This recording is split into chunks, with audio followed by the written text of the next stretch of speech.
Alhamdulillah, salatu wassalamu ala rasulillah wa ala alihi wa sahbihi wa mawalah mab'ad. Para hadirin sekalian, para ikhwah dan akhwat, dan terkhusus pada Ustaz Muhammad Suyuti, pemateri atau yang kita tanggapi ya makalahnya.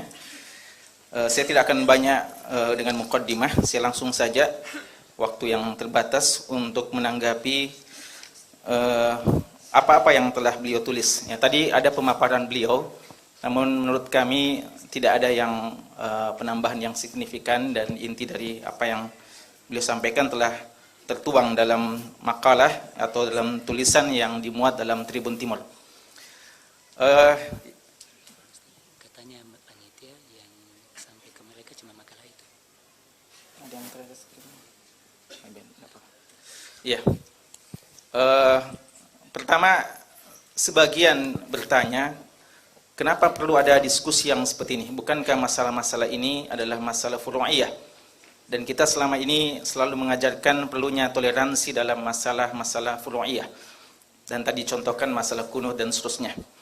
Jawabannya sebenarnya bukan persoalan apa hukum cadar, apakah dia wajib atau tidak wajib, apakah hukum isbal karena tidak sombong, apakah hukum tentang jenggot dan seterusnya. Masalah-masalah itu benar adalah masalah-masalah furu'iyah. Tapi kita menanggapi karena Bapak Mahmud Suyuti ini tidak memahami yang seperti itu, tidak sebagaimana yang dituliskan oleh para ulama kita. Antum bisa bayangkan tulisan yang pertama beliau adalah jenggot bukan sunnah. Kemudian jenggot itu lebih dekat kepada bid'ah. Yang ketiga persoalan isbal, sebenarnya intinya tidak ada masalah, cuma beliau nulis dengan istilah SCTI. SCTI, ya, ada juga RCTI. Ya, kalau beliau ini istilahnya SCTI, sarung celana tinggi isbal. Dan sebelumnya ada yang mendahului beliau dengan RCTI, ya, rombongan celana tinggi mungkin. Nah, disinilah persoalannya. Dan persoalan ketiga tentang cadar, seandainya beliau mengatakan cadar tidak wajib, maka kami tidak merasa terpanggil untuk menanggapinya. Tapi beliau mengatakan cadar bukan pakaian muslimah. Maka perlu dipahami bahwa ini bukan persoalan furu'iyah di sini. Di sini adalah persoalan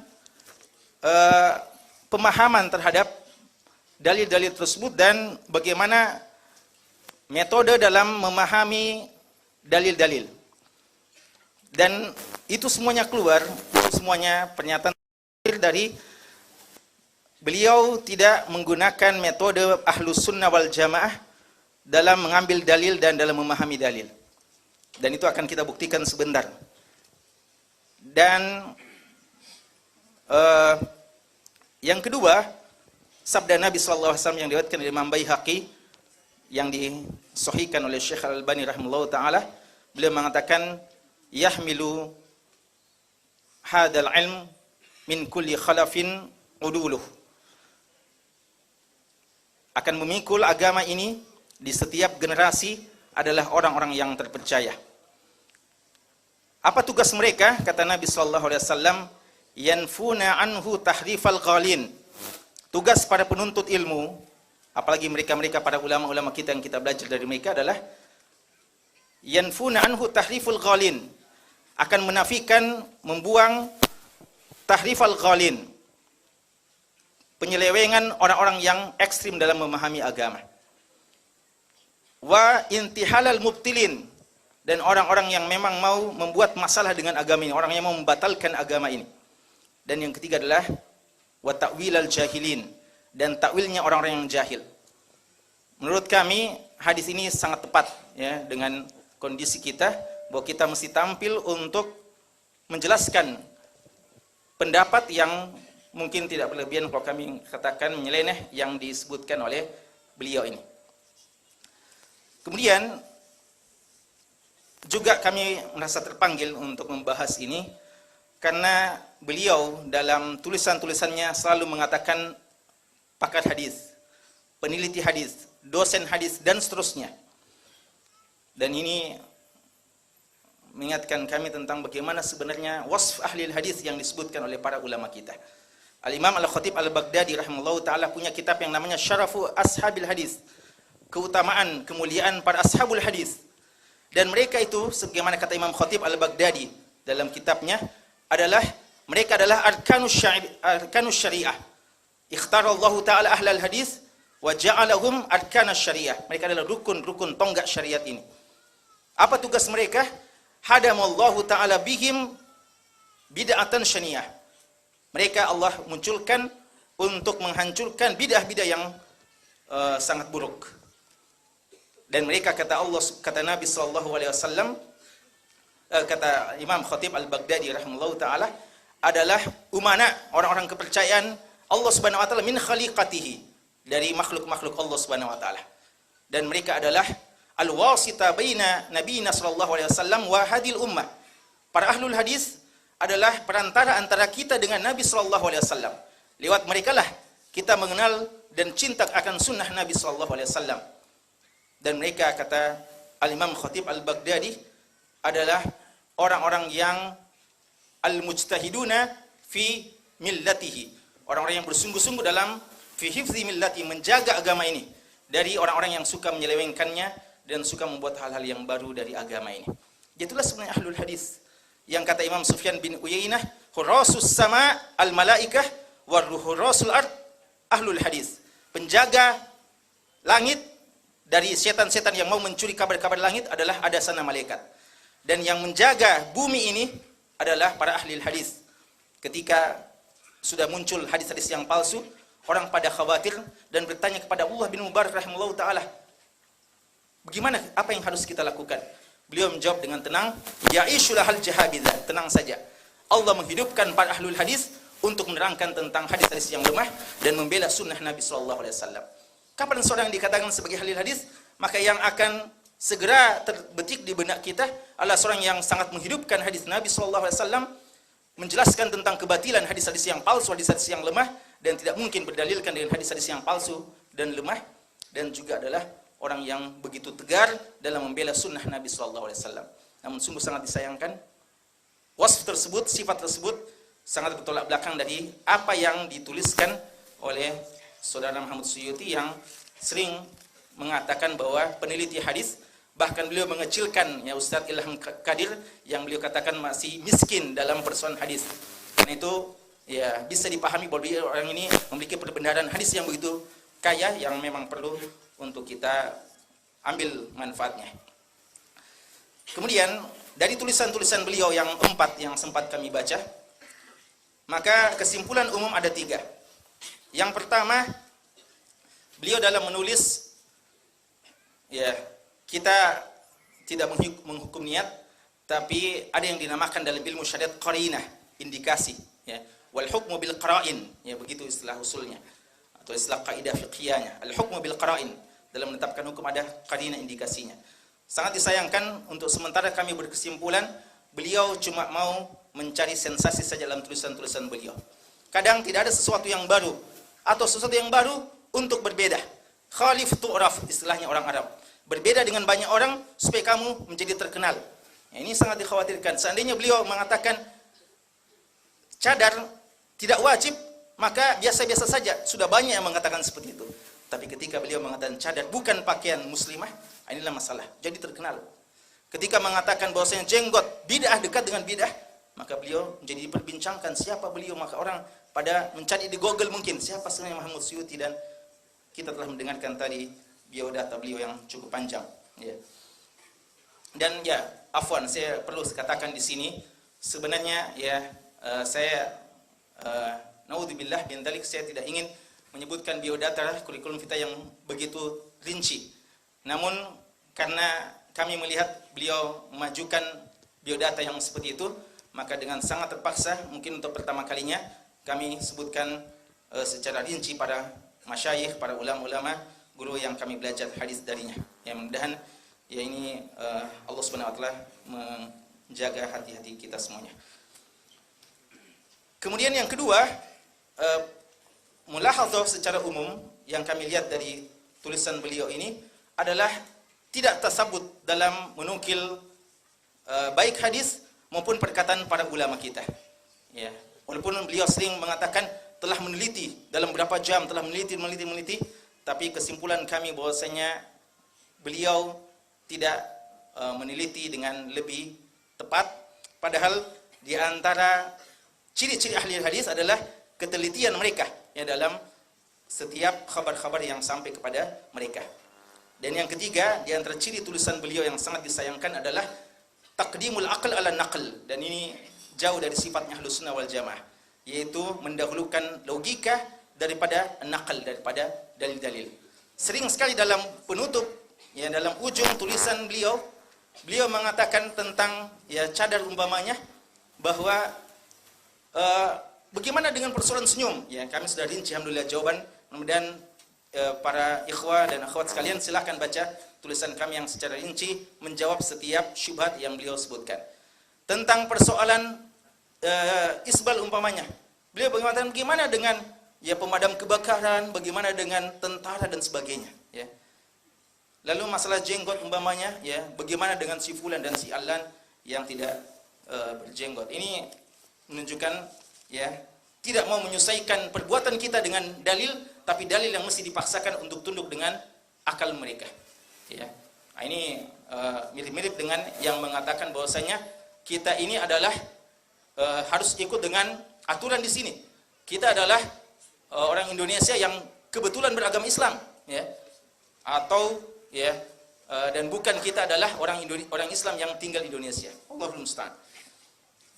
Saya mulai dengan jenggot, ya, persoalan jenggot yang merupakan tulisan pertama beliau dengan dua versi atau dua tulisan. Kami sudah sebutkan secara rinci, kami akan sebutkan di sini beberapa pokok-pokoknya saja. Yang pertama, beliau mengklaim bahwasanya semua hadis tentang jenggot itu hanyalah persoalan menyelisihi majusi, musyrikin dan yang lainnya. Sehingga beliau mengatakan dengan itu ketika kaum musyrikin, majusi sebagian sudah berjenggot maka sudah selesai persoalan. Padahal ini tidak demikian. Hadis-hadis tentang jenggot ya sebagaimana beliau sudah sebutkan juga banyak, bukan cuma persoalan dia adalah menyelisihi alul kitab. Nanti akan kita sebutkan insyaallah kenapa seorang disyariatkan untuk berjenggot. Kemudian yang kedua, beliau selalu berdalil dengan hadis Abdullah bin Umar radhiyallahu taala anhumah, yang beliau katakan bahwa Abdullah bin Umar sendiri itu memotong jenggotnya. Maka ada tiga sini jawaban kami. Pertama, bahwa perbuatan Abdullah bin Umar adalah mauquf. Ya, mauquf adalah perbuatan beliau dan bukan marfu sampai kepada Nabi SAW. Dan semua tahu bahwasanya harus didahulukan perkataan Nabi SAW atas perbuatan dari sahabat. Walaupun beliau meriwayatkan ya dalam istilah usul fiqihnya ada persoalan idza khalafa rawi al-marwi ayyuhuma yuqaddam qaulu rawi au al-marwi. Jika seorang perawi hadis dari kalangan sahabat meriwayatkan sesuatu hadis yang akhirnya dia berbuat yang bertentangan dengan hadis yang beliau riwayatkan, ya seperti Abdullah bin Umar meriwayatkan hadis tentang perintah membiarkan jenggot, lalu beliau sendiri memotong jenggotnya. Dalam kondisi yang seperti yang mana didahulukan, hadis yang menyuruh kita membiarkan jenggot atau perbuatan beliau? Jumhurul usuliyin mengatakan taqdimul marwi wa laysa taqdim qaul au fi'li ar-rawi. Didahulukan yang diriwayatkan hadis, bukan perbuatan dan perkataan perawi tersebut. Yang kedua, harus kita bedakan antara kasus Abdullah bin Umar dengan kasus orang hari ini.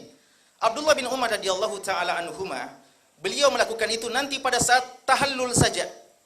Ya, karena beliau ya dalam sebagian ulama kita mengatakan beliau memahami firman Allah Subhanahu wa taala ya muhalliqina ru'usakum wa muqassirin, yaitu mencukur habis rambut dan memotong pendek. Beliau memandang bahwasanya yang termasuk memotong pendek adalah jenggot. Jadi beliau lakukan itu hanya pada waktu tahallul saja. Tidak setiap saat, kalau sudah pekan depan hari Jumat lagi potong lagi dan sebagainya. Bukan itu yang beliau lakukan. Kemudian juga perlu dipahami bahwasanya beliau melakukannya bagaimana sifat beliau? Apakah beliau ya jelas di situ akhadha biqabdihi. Beliau memegang tangannya, ya. Lalu apakah beliau mengambil yang ada di dagunya? Tapi beliau cuma mengambil yang melewati genggaman tangannya saja, ya. Dan ini sangat beda dengan kondisi orang-orang yang memotong jenggot hari ini. Sehingga silahkan mengambil dalil dari Abdullah bin Umar, dan ini dilakukan oleh sebagian ulama kita, tapi hendaknya kita konsisten dengan perkataan dan perbuatan Abdullah bin Umar.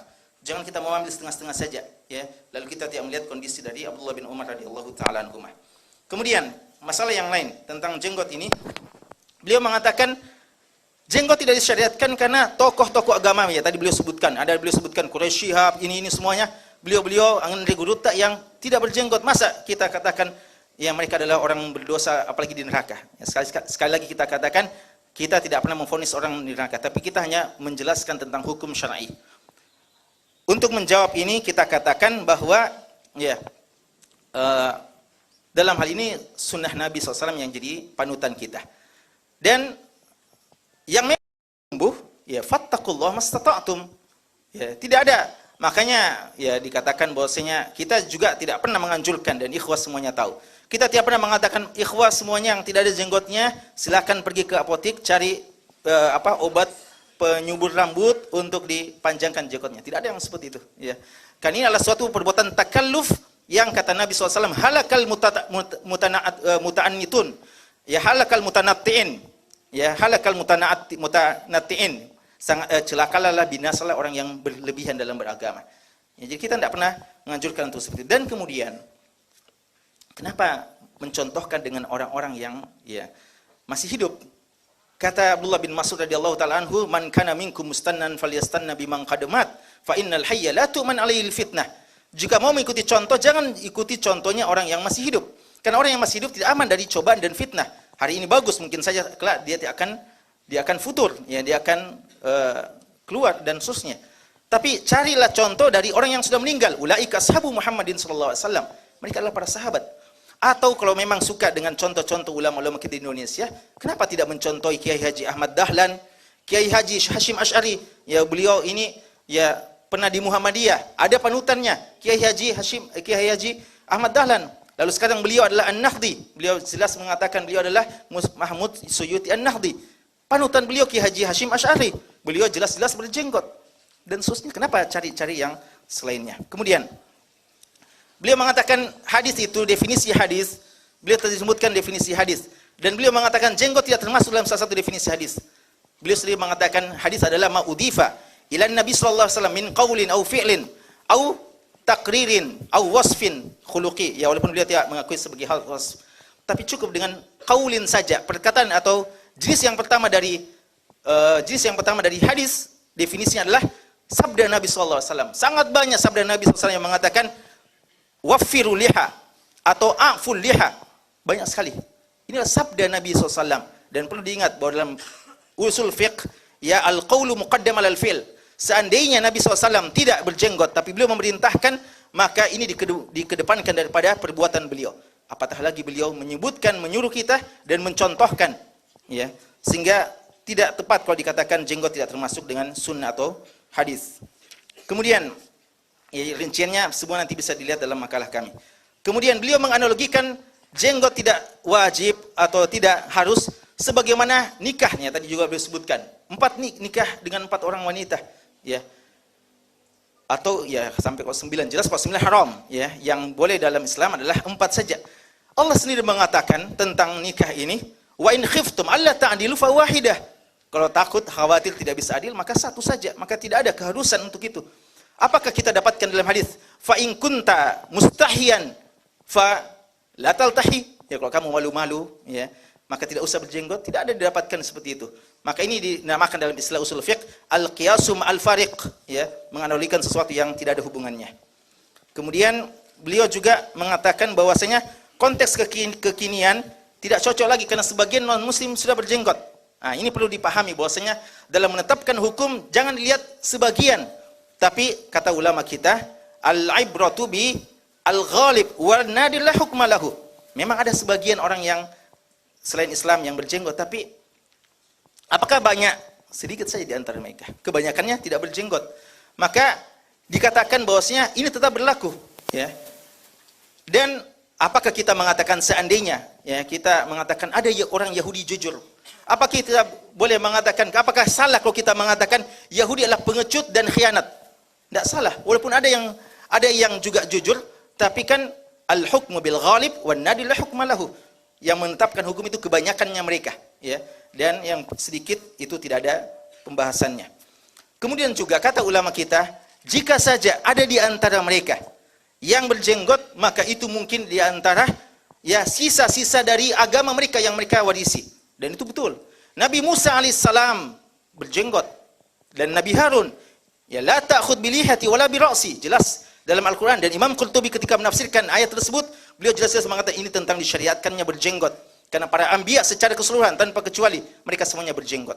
Maka di antara orang-orang selain Islam, jika mereka mau konsisten mewarisi agama mereka yang dulu tanpa mengubah, maka mereka juga akan berjenggot. Kemudian yang ketiga, seandainya ada yang di antara mereka yang berjenggot, mungkin seperti tadi, jenggot yang aksesoris saja.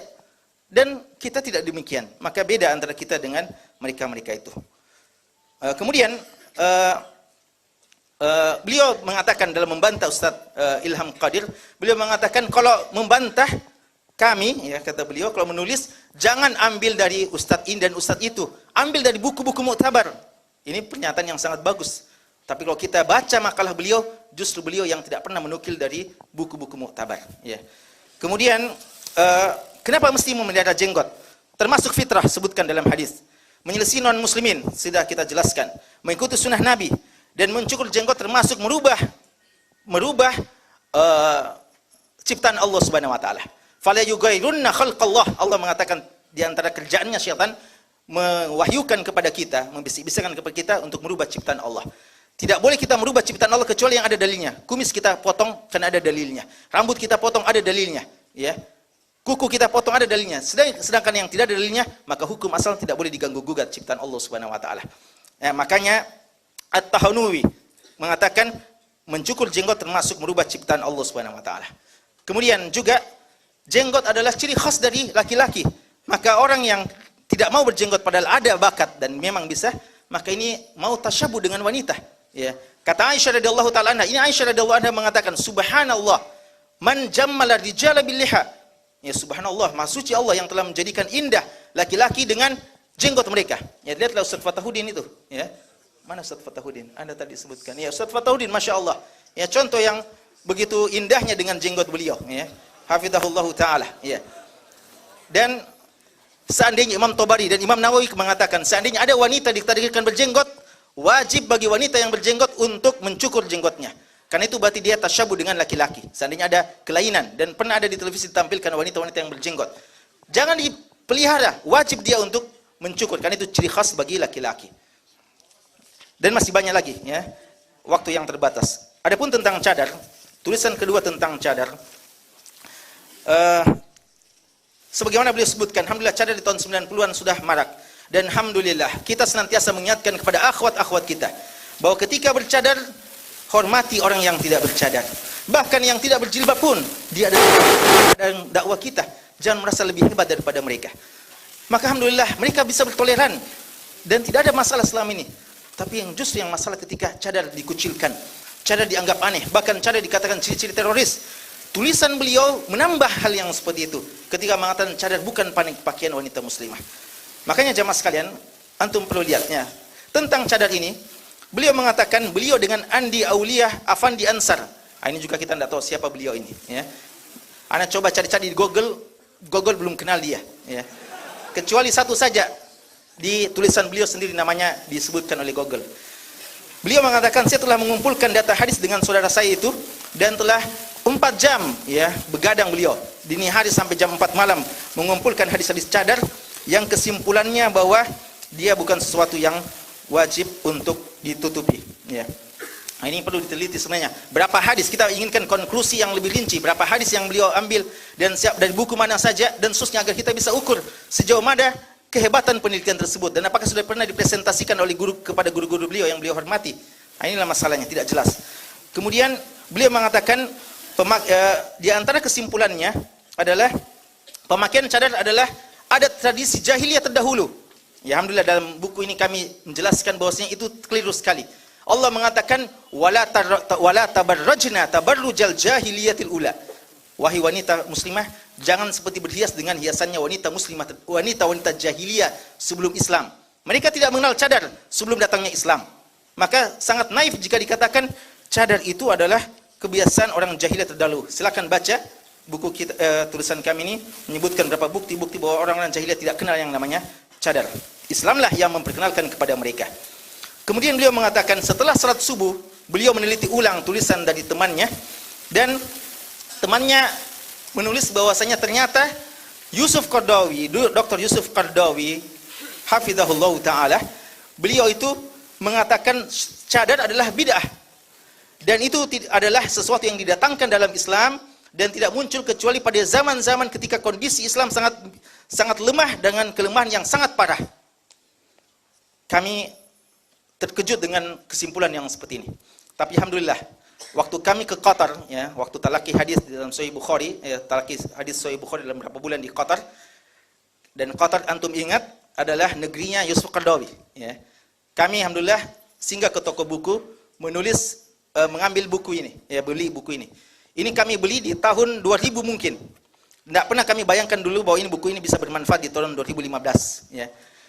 Buku ini judulnya adalah An-Niqab lil Mar'ah, hukum niqab, hukum cadar bagi wanita. Apa kata Yusuf Qaradawi? Bainal qawli bi bid'iyatihi wal qawli bi wujubihi. Antara perkataan yang mengatakan cadar adalah bid'ah dan cadar adalah wajib. Dari judulnya saja kita tahu bosnya beliau mengambil pendapat pertengahan. Tidak mewajibkan tapi juga tidak mengatakan bid'ah. Dan di awal muqaddimahnya, setelah muqaddimah, beliau langsung mengatakan bahwa kenyataannya, realitanya, orang yang mengatakan bosnya niqab, cadar adalah bid'ah yang dimasukkan ke dalam Islam, dan itu tidak muncul kecuali pada zaman ketika Islam begitu lemah, begitu kelemahan yang sangat parah. Ini adalah perkataan, adalah wasfu ghairu ilmi, perkataan yang tidak ilmiah. Wa ghairu maudu'i, tidak objektif. Wa huwa tabsitu mukhillin bi jauharil qadhiyah. Dia adalah pemaparan yang sangat kurang dalam memahami inti persoalan. Wa mudallil an tabyinil maudu' ala haqiqatihi, dan dia adalah menyesatkan dari makna yang sebenarnya. Jadi ternyata Yusuf Qaradawi justru mengatakan sesat perkataan dari Andi Aulia ini, padahal beliau mengatakan ini adalah perkataan Yusuf Qaradawi. Dan ini satu, ya, ada dua kemungkinan. Kemungkinan yang pertama beliau mau menyelewengkan maknanya. Kemungkinan yang kedua beliau tidak tahu atau salah paham bahasa Arab, ya. Istilahnya Hasan Al-Basri, innama utiya min qibalil ujmah. Muncul yang seperti ini, hal yang aneh-aneh, pernyataan yang nyeleneh, hanya disebabkan karena dia ajam, tidak terlalu tahu bahasa Arab. Ya. Dan ya, kata, kalau kemungkinan yang pertama tidak tahu bahasa Arab lalu salah menerjemahkan, fatilka musibatun in kunta la tadri fatilka musibatun wa in kunta tadri fal musibatu a'zamu. Kalau memang tidak tahu membaca bahasa Arab sehingga salah paham, maka ini sudah musibah. Dan jika tahu lalu sengaja diselewengkan, fal musibatu a'zam, lebih parah lagi. Ya Allahul musta'an. Kemudian juga beliau mengatakan bahwa ada beberapa catatan penting, bahwa di antara hasil penelitiannya, hal ini telah pernah dibicarakan oleh FPI. FPI telah melakukan pertemuan FPI di yang ke-16 yang berlangsung di Jakarta pada tanggal 28 April 1988 tentang aurat dan jilbab, yang kesimpulannya kalau cadar tidak sesuai dengan nilai-nilai keindonesiaan, kalau jilbab yes, cadar no. Ya, gitu kesimpulan yang beliau sebutkan. Maka jawaban kita, pertama, beliau tidak menjelaskan siapa FPI yang dimaksudkan. Dan kami yakin bukan Front Pembela Islam. Ya, karena kami yakin beliau berseberangan dengan seperti saudara-saudara kita di FPI. Ya. Yang kedua, dan FPI juga itu nanti lahir tanggal 17 Agustus 1998. Berapa bulan sebelum hasil yang beliau sebutkan ini. Kemudian juga jelaskan siapa FPI yang dimaksudkan. Dan seandainya dijelaskan, maka sejak kapan FPI punya otoritas dalam menetapkan hukum? Kenapa tidak mengambil pendapat MUI? Kenapa tidak mengambil bahsul masail? Ya, kalau di Muhammadiyah ada majelis tarjih, kalau di NU ada bahsul masail, dan jelas-jelas ya kami sebutkan di sini bahwa NU mentarjihkan sebenarnya, ya, NU yang terdahulu yang Istiqomah, dan ini masih diterbitkan bukunya, ya, silahkan baca di sini. Itu mengatakan bahwasanya cadar adalah sesuatu yang dianjurkan, bahkan hampir dipahami di sini adalah sebagai sesuatu yang diwajibkan. Ya. Kemudian dia mengatakan tidak sesuai dengan standar Indonesia. Sekali lagi yang kita katakan, mari kita sesuaikan adat kebiasaan kita dengan agama, bukan agama yang ikut-ikut dengan adat kebiasaan. Dan inilah tujuannya datang Islam, untuk menjelaskan yang mana adat yang perlu diwarisi dan dilestarikan, dan mana yang perlu diperbaiki dan diperbaharui. Kemudian perkataan tentang ma zahara minha, ya, beliau mengatakan tentang makna ma zahara minha, beliau katakan ada tafsiran dari Abdullah bin Abbas dan Aisyah radhiyallahu anha yang kesimpulannya kecuali wajah dan tapak tangan yang diriwayatkan Imam Ahmad. Pertama kami mau tanya beliau, mana hadisnya riwayat Imam Ahmad? Kami belum dapatkan. Silahkan tolong dibuktikan. Kedua, di mana Aisyah mengatakan seperti itu dan apa perkataan Aisyah? Yang ma'ruf adalah perkataan dari Abdullah bin Abbas radhiyallahu taala anhuma. Betul. Cuma asal dari Abdullah bin Abbas yang mengatakan wajah dan tapak tangan pun ini pertama asarnya dhaif. Diriwayatkan oleh Imam Ibnu Jarir At-Tabari dan Imam Al-Baihaqi dalam Sunanul Kubra dan sanadnya lemah. Dan ini kami sudah sebutkan sebab kelemahannya, rawi-rawinya. Yang kedua, kelemahan ini bertentangan dengan asar dari Abdullah bin Mas'ud yang jelas-jelas mengatakan apa yang nampak baginya adalah pakaian luar itu, bukan wajah dan tapak tangan. Ya. Dan asar dari Abdullah bin Mas'ud lebih tepat, ya, karena dari sisi sanad lebih kuat dan dari sisi makna bahasa Arab perhiasan, kecuali yang nampak baginya, perhiasan ikhwas sekalian, itu perhiasan sesuatu yang ada pada fisik kita atau sesuatu yang kita ambil dari luar. Ya.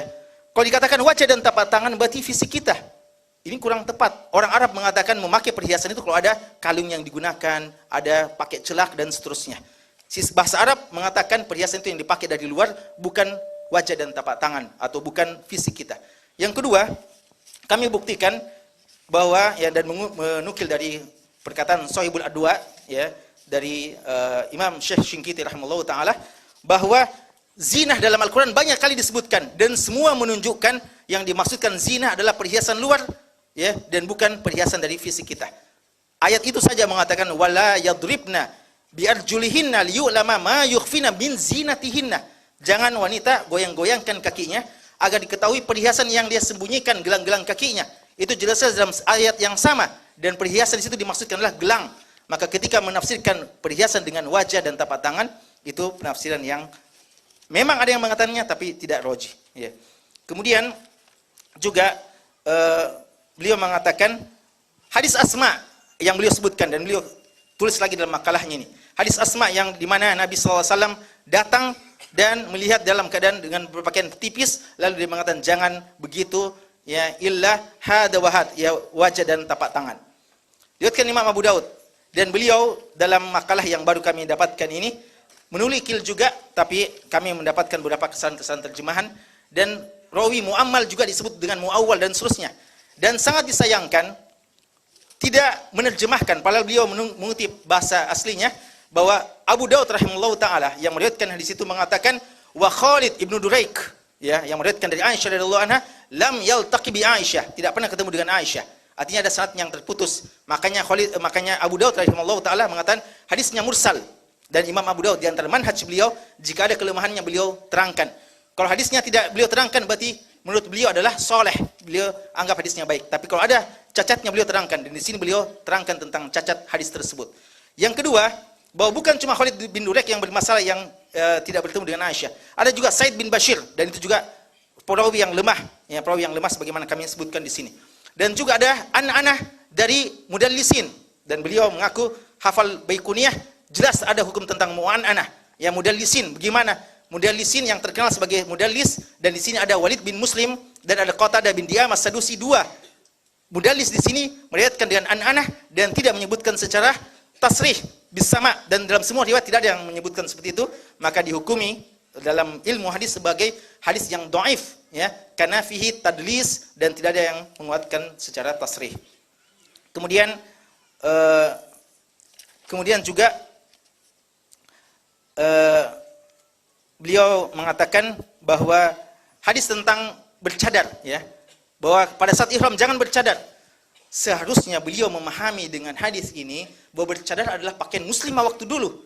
Karena waktu ihram dilarang bercadar, artinya sebelum mereka ihram mereka dulu bercadar. Maka kenapa sampai ada kesimpulan bahwasanya bukan pakaian muslimah? Dan itulah yang dipahami oleh ulama kita, istilahnya oleh orang-orang usul fiqh mengatakan ini adalah ya mafhumul mukhalafah. Ya kalau dilarang bercadar artinya sebelumnya mereka bercadar dan itu yang dipahami oleh Syekhul Islam Ibnu Taimiyah dan ulama yang lainnya. Kemudian perlu dipahami bahwasanya mereka dilarang bercadar, tapi Aisyah radhiyallahu anha dan Asma mengatakan kalau wanita laki-laki lewat kami tetap menutup wajah kami. Berarti sama dengan sholat. Ya tidak dilarang untuk menutup wajah, tapi kalau dikhawatirkan bagi yang menganggap wajib. Kalau yang tidak menganggap wajib tidak ada masalah.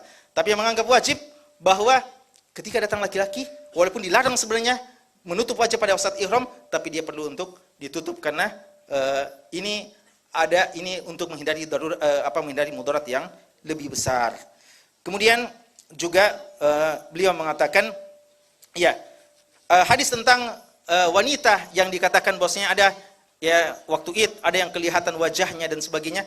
Ini juga telah kami sebutkan jawaban-jawabannya, dan parahnya beliau mengatakan dalam sebagian riwayat inilah sebabnya banyak wanita masuk neraka. Disebabkan tidak mau bersedekah. Perlu dipahami bahwasanya ini salah keliru dalam membaca hadis. Tidak ada dalam hadis mengatakan mereka tidak masuk surga atau mereka masuk neraka karena tidak mau bersedekah. Nabi SAW ditanya kenapa mereka banyak masuk neraka? Kata Nabi SAW, tuksirnal la'an wa takfurnal ashir. Terlalu banyak memaki dan mengkufuri atau tidak mensyukuri pemberian dari suami. Itu yang kebanyakan. Adapun sedekah, ini adalah solusi untuk menghindarkan diri dari masuk neraka. Bukan karena tidak bersedekah sampai mereka itu masuk neraka. Bisa dibedakan itu. Kemudian, beliau mengatakan, kalau mereka bercanda semuanya, mana senyumnya? Padahal senyum juga sedekah. Makanya banyak masuk neraka karena tidak senyum. Wanita tidak senyum kepada laki-laki. Silakan senyum wanita dengan wanita. Dan untuk laki-laki, lawan jenis, qul lil mu'minin yaghuddu min absarihim. Untuk wanita, qul lil mu'minat yaghuddna min absarihinna. Untuk masing-masing jenis ada aturannya. Untuk lawan jenis ada aturannya. Dan apakah wanita waktu itu memahami sebagaimana yang beliau pahami bahwasanya senyum saja? Tidak. Ketika Nabi SAW mengatakan tasaddaqna, bersedekahlah wahai wanita, kalian banyak masuk neraka. Apa yang dilakukan? Jabir mengatakan, Bilal dan beberapa sahabat yang meriwayatkan mengatakan wanita-wanita pada bergegas mengambil kalung mereka, perhiasan mereka, cincin mereka, dan sebagainya, perhiasan semuanya dikeluarkan. Tidak satu pun yang mengatakan langsung buka mukanya senyum-senyum kepada Rasulullah bersedekah. Tidak ada yang seperti itu. Ini logika-logika yang sederhana yang selalu digunakan padahal sangat bertentangan dengan dalil-dalil yang ada. Allahul musta'an. Dan sebenarnya masih banyak Untuk isbal singkat saja. Sebenarnya panjang dan kami sudah tuliskan dalam buku kami tentang isbal atau tulisan kami tentang isbal, tapi mungkin waktu yang tidak cukup. Untuk tentang isbal, perkataan tentang dari Abu Bakar radhiyallahu taala anhu. Jawabannya 3 saja yang disebutkan oleh ulama kita. Pertama, kasus dari Abu Bakar radhiyallahu taala anhu berbeda dengan kasus orang hari ini. Abu Bakar radhiyallahu anhu tidak mengatakan ana asbaltu ya Rasulullah. Saya sengaja isbal wahai Rasulullah. Beliau mengatakan, ya Rasulullah, inna ahada shiqqai izari yastarkhi. Wahai Rasulullah SAW, pakaianku itu kadang melorot. Salah satunya saja, ahada shiqqai izari yastarkhi, kadang melorot. Dan ulama kita mengatakan karena beliau kurus sehingga kadang melorot. Illa an ata'ahadahu. Tapi saya ini selalu menjaganya. Artinya ketika turun, diangkat lagi, turun, diangkat lagi. Apakah ketika itu saya termasuk orang yang sombong? Kata Nabi SAW, innaka lasta mimman yasnahu khuyala. Kamu tidak termasuk orang yang sombong. Berarti, lihat kasusnya bagaimana. Kasus Abu Bakar tidak sengaja. Tapi ketika turun pun, beliau tidak biarkan, beliau angkat. Berarti beda. Yang kedua, siapa Abu Bakar radhiyallahu ta'ala anhu? Kita tanya, adakah sahabat yang diizinkan oleh Nabi SAW? Adakah sahabat yang Nabi SAW mengatakan, innaka lasta mimman yasna'u khuyala? Tidak ada. Lihat Abdullah bin Umar, Nabi SAW ketemu, isbal langsung ditegur. Tidak dikatanya, antum sombong enggak? Atau sahibku, anta sombong atau tidak? Ada Abu Jurai, Jabir bin Sulaim. Dalam hadis Abu Sunan jelas. Pertama kali ketemu dengan Nabi SAW. Nabi langsung mengatakan, angkat pakaianmu, jangan isbal. Tidak mengatakan, yang penting jaga hati, tidak sombong. Tidak ada begitu. Lalu Ummu Salamah, dan sekian banyak sahabat. Akankah ada di antara mereka yang dikatakan mereka lebih baik, kita lebih baik daripada mereka? Kita bisa tidak sombong, lalu mereka dikhawatirkan hatinya, sehingga mereka tidak diizinkan. Makanya kata Imam Ibnu Arabi al-Maliki, bahwa, dan Syekh Albani juga mengatakan, jangan kita samakan dengan Abu Bakar. Taruhlah Abu Bakar isbal, tapi kita bilang boleh kita isbal kalau kualitas keimanan kita sudah sama dengan Abu Bakar. Tapi apakah bisa? Kata Umar bin Khattab radhiyallahu anhu, sebagaimana yang diriwayatkan oleh Imam Ahmad dalam Fadailul Sahabah, "Lau wuzina imanu Abi Bakrin bi imani sahabah bi imani ummah la rajaha." Seandainya imannya Abu Bakar ditimbang dengan imannya seluruh umat, maka imannya Abu Bakar lebih berat daripada imannya seluruh umat. Apakah kita mau samakan kita dengan Abu Bakar? Yang ketiga, siapa yang kasih rekomendasi Abu Bakar untuk isbal? Seandainya beliau isbal, jawabannya Rasulullah SAW. Sekarang, mana Rasulullah SAW? Apakah setiap ustadz bilang, Ustadz saya bisa isbal? Ustadz bilang, kamu jangan. Ustadz saya bisa isbal? Ini bisa. Tidak ada. Sedangkan di sahabat saja, adakah orang yang datang kepada Abu Bakar, ya Abu Bakar, kamu penggantinya Rasulullah. Saya mau tanya, apakah saya bisa isbal atau tidak? Tidak ada seperti itu. Cuma Nabi SAW saja yang berhak menentukannya. Beliau telah wafat. Maka tidak ada lagi yang bisa kecuali kita melakukan sebagaimana yang dikatakan oleh Nabi SAW, ya, angkat sarungmu, ya. Walaupun sekali lagi ini adalah khilaf, adalah khilafun sa'igh, ya, tapi kita berpendapat, ya, cenderung kepada yang mengatakan dia dilarang secara umum, baik sombong maupun tidak sombong. Pemaparannya yang lebih rinci insyaallah kami telah tuangkan dalam tulisan kami. Yang penting, ya, kami tetap menghormati orang yang memilih tidak tetap walaupun dengan niat tidak sombong. Cuma sekali lagi jangan membuat istilah-istilah yang menghinakan, ya, orang-orang yang mengikuti sunnah, ya. Innahu laqaulun fasl wa ma huwa bil hazl. Agama ini adalah qaulun fasl wa ma huwa bil hazl, bukan main-mainan, bukan tertawaan, bukan candaan, ya. Dan kita sudah sebutkan di sini. Bahkan beberapa isbal itu di antara sebab dilarang adalah dia juga adalah tasyabbuh dengan wanita. Wanita itu ada batasannya isbal juga, sebagaimana yang diajarkan oleh Nabi SAW kepada Ummu Salamah, tapi lebih panjang sedikit daripada kita, ya. Jadi isbal juga, tapi ada memang bedanya. Diriwayatkan oleh Imam Ibnu Syaibah dalam Musannaf, dan ini kami sebutkan di sini. Pernah ada seorang pemuda ketemu dengan Umar bin Khattab. Umar bin Khattab mengatakan, "Atahid, wahai anak muda, kamu ini haid?" Anak muda ini bertanya, "Wahai Amirul Mukminin, apa kamu tidak lihat sini pemuda yang tegap, ya, jantan dan sebagainya, masa saya bilang haid?" Beliau mengatakan, "Kalau Anda tidak haid, maka angkat sarungmu, kan itu cuma wanita saja yang isbal." Ya. Ini sanadnya sahih. Ya, diriwayatkan oleh Ibnu Syaibah dalam Ibnu Abi Syaibah dalam Musannaf, ya. Silakan baca. Tapi sekali lagi kita menghormati perbedaan pendapat, tapi sekali lagi jangan membuat istilah-istilah yang bisa menyudutkan, meminggirkan, ya, orang-orang yang mau mengikuti sunnah Nabi SAW. Karena konsekuensinya berat. Inna rojula, kata Nabi SAW, inna rojula la yatakallamu bi kalimah la yulqi biha bala yahwi biha fin nari sabaina kharifa. Ada seseorang kadang, kata Nabi SAW, berkata dengan kata-kata yang dianggap remeh, ya, tapi fisakhatillah, perkataan yang membuat Allah murka. Dengan perkataan yang dianggap remeh itu, satu kalimat menyebabkan dia terjatuh dalam neraka jahanam 70 tahun waliyadzubillah. Maka jaga baik-baik lisan kita, ya, jangan sampai melecehkan sunnah Nabi SAW sengaja atau tidak sengaja. Sunnah Nabi SAW sangat terpuji, sangat mulia, maka kita menghormati orang yang memuliakannya. Dan jika kita belum mengamalkannya, mari kita saling toleran, tapi ya sekali lagi kita perlu berhati-hati dalam setiap statement kita. Sekian ini, wallahu ta'ala alam, wa sallallahu ala nabiyina Muhammad wa alihi wasallam, walhamdulillahi rabbil alamin.